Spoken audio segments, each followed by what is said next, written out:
Olá! Hoje a gente vai mergulhar de cabeça numa das passagens mais intensas e, olha, transformadoras da Bíblia.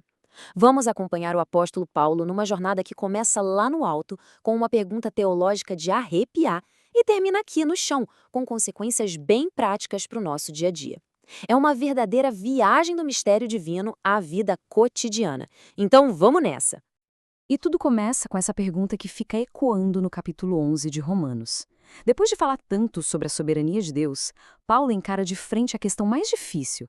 Se tantos de Israel não reconheceram o Messias, será que Deus simplesmente rasgou as promessas que fez ao seu povo?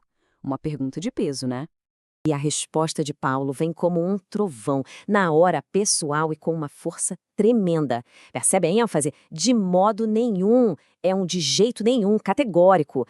Ele mesmo se coloca como a primeira prova, sabe? Como quem diz, olha para mim, um israelita da tribo de Benjamim, o plano de Deus não falhou. A atenção está na mesa e é a partir daqui que a resposta começa a se desenrolar.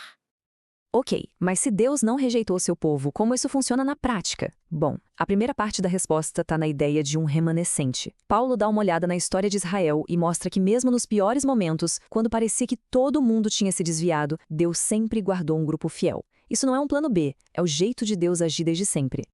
E esse número aqui, 7.000, ilustra isso perfeitamente. Lembra da história do profeta Elias? Ele estava se sentindo sozinho, o último fiel na terra. E Deus chega para ele e diz: calma. Eu reservei para mim 7.000 que não se curvaram para Baal. Paulo está dizendo que, assim como naquela época, agora também existe um remanescente.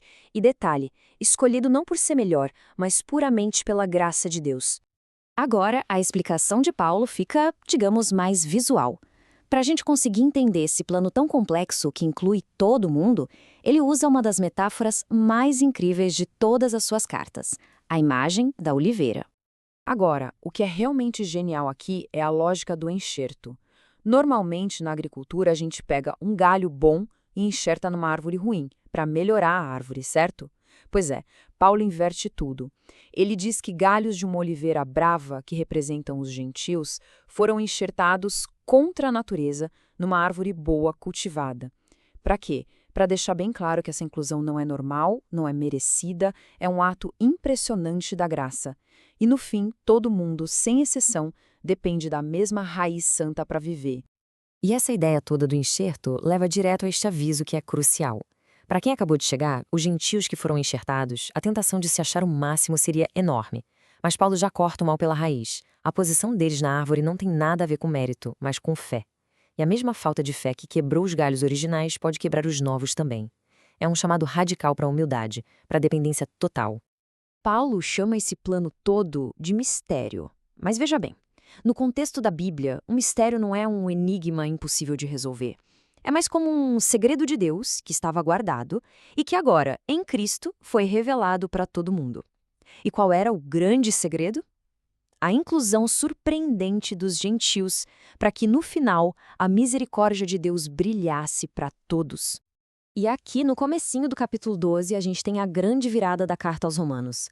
Depois de 11 capítulos de uma teologia super profunda sobre pecado, graça e soberania, Paulo, digamos, aterrissa.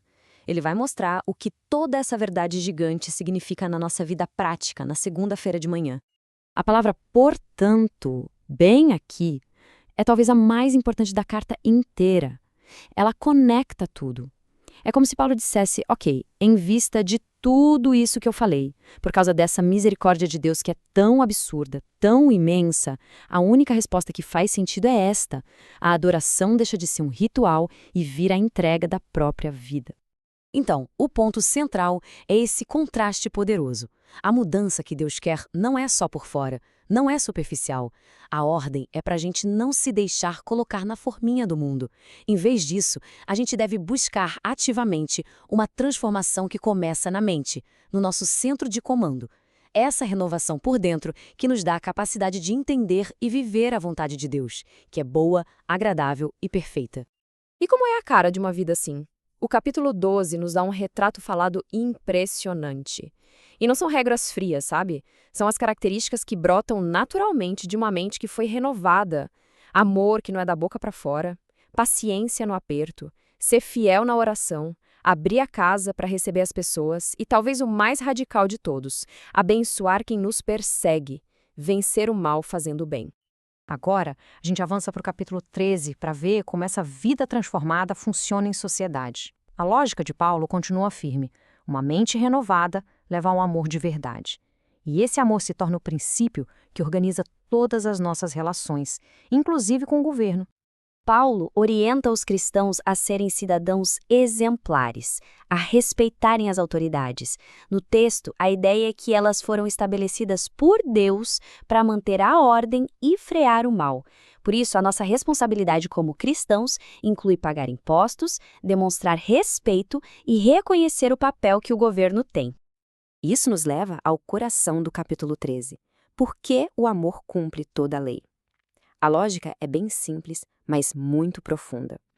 Quem ama de verdade o próximo não precisa de uma regra dizendo não mate, não roube. O amor vira um motor que naturalmente já cumpre o objetivo de todos os mandamentos. É a ética do reino de Deus em ação. Conforme a gente vai chegando ao final, o tom de Paulo fica mais intenso, mais urgente. A vida cristã não é só sobre viver bem, é sobre viver ligado no tempo, com um senso de propósito e de expectativa. Essa imagem da noite e do dia é muito forte.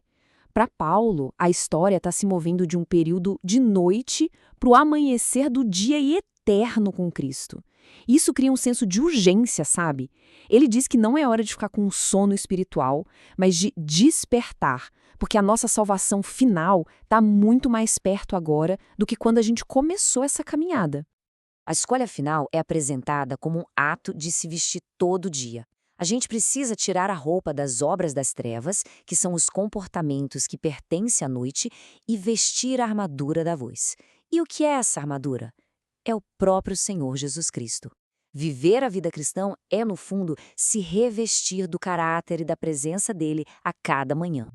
E a gente termina exatamente onde essa grande jornada teológica atingiu seu ponto máximo. Depois de tentar desenhar o plano de Deus, que é imenso demais para a gente, Paulo não termina com uma fórmula, ele explode em adoração.